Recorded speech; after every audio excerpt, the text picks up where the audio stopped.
Right, hello and welcome to the 12th of my introductory videos on the basic ideas of Marx and Marxism. In this one I'm going to discuss nationalism and internationalism. Now, the Communist Manifesto closes with Marx urging the workers of the world to unite. And really this has been the basic slogan of the Marxist movement ever since. Similarly, the Internationale is the anthem of the Marxist movement, and this testifies to the fact that internationalism has been at the heart of Marxism since its inception. It is a fundamental principle. Now, as the Marxist theory of the state, which I talked about in the last video, is sharply at odds with the dominant bourgeois view of the state as neutral, so this internationalism conflicts sharply with the dominant bourgeois narrative of nationalism which pervades our society. From childhood onwards, we are expected to and trained to wave the national flag, sing the national anthem, support the national team in sports, and to view our national identity as our prime, our basic identity. If you are born in Lorraine, it is assumed that flag, that anthem, that identity will be French. If you're born just a few kilometers to the east, say in Saarbrücken, it is assumed that that flag, that anthem, that identity will be German. If you're in El Paso, despite the name of the town, El Paso is seen as being part of Texas and as American as apple pie. If, however, you are in the completely contiguous city of Juarez, right, then that is seen as stereotypically Mexican. And you know, in the US, God blesses America. In Britain, God saves the Queen. And not only is this national identity viewed as somehow innate, it's also seen as a moral duty. You are morally and politically obliged to be loyal to your nation state. Every established politician will claim that they are acting always in the national interest. They're always putting the national interest above their party or above their personal interest. And that's true if you're talking about the establishment politicians of the United States, of Britain, Fianna Fáil and Fine Gael in Ireland, or wherever you're talking. They will all claim that they represent their national interests. And most importantly, in times of economic crisis, we, by we I mean ordinary people, are of course told that we must accept cuts in our wages and standard of living in the national interest. And in time of war, we are expected to sacrifice our lives for the national interest. Somehow or other, American soldiers fighting in the Middle East, in Iraq, across the other side of the Atlantic, or across the other side of the world in Vietnam, are fighting for their country and defending their country. Similarly, if you're a British soldier fighting over a few rocks in the South Atlantic in the Falklands War, you are fighting for your Queen and for your country. Now, Marxism rejects all this root and branch. For a start, it rejects the idea that national consciousness and national identity are natural or in any way innate. Rather, it sees them as historically created, along with the rise of nation states, which developed with the rise of capitalism since about the 15th and 16th century.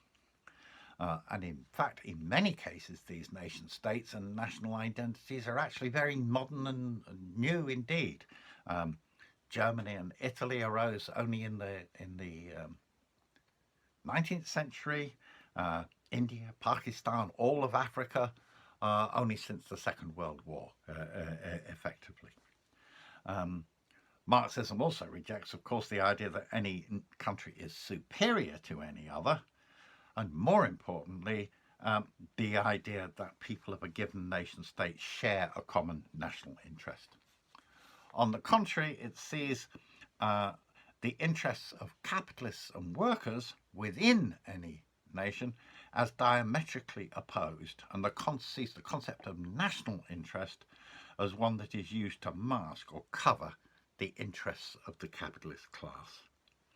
Insofar as workers accept the notion of a common national interest, especially in times of crisis and war, that concept serves to bind them to the ruling class. It helps enslave them. It helps get them to make sacrifices that are really just to boost the profits and the wealth of the capitalists. Marxists insist that class divisions, not national divisions, are the most important divisions in the world, and that the class struggle is fundamentally an international struggle. There is, in the final analysis, one international working class with the same basic interests. Also, from the very beginning, Marx and Engels rejected the idea that socialism could be built in one country on its own, due to the pressure that would be exerted on that country by international capitalism. Revolution could begin in one country, but it would have to be spread internationally in order to survive.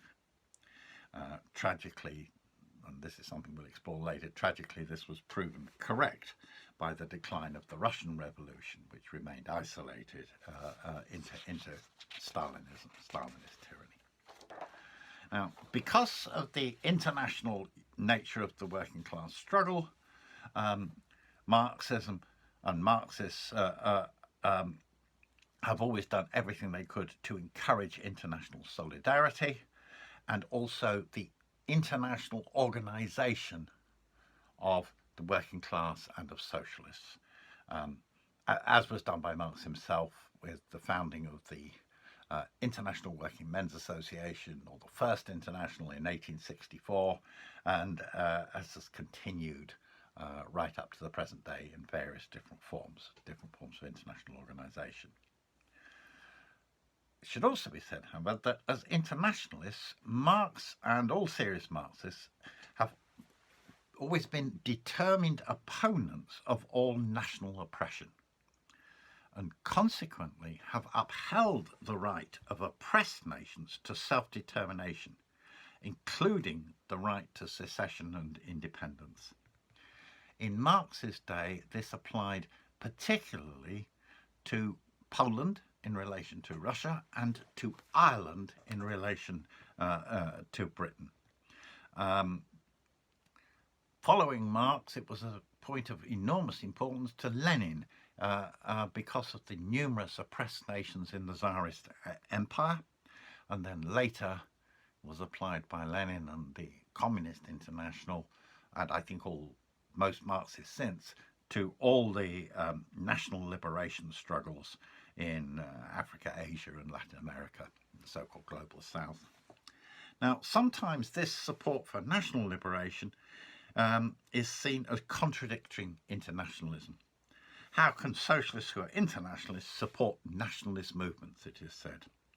Actually, I would argue that this is consistent internationalism and consistent democracy. Marxists are for international unity, but a voluntary, not a coerced unity. And any socialist in an oppressor country who does not support the right of the oppressed to separation, in fact becomes complicit in that oppression. This continues to apply in many situations in the world today. Palestine, Catalonia, question of the Kurds in the Middle East, to Scotland, and in a different way that I can't go into here, to the question of Irish unity in the two rotten states of Ireland. But in championing the right to self-determination, Marxists do this as internationalists, not as nationalists.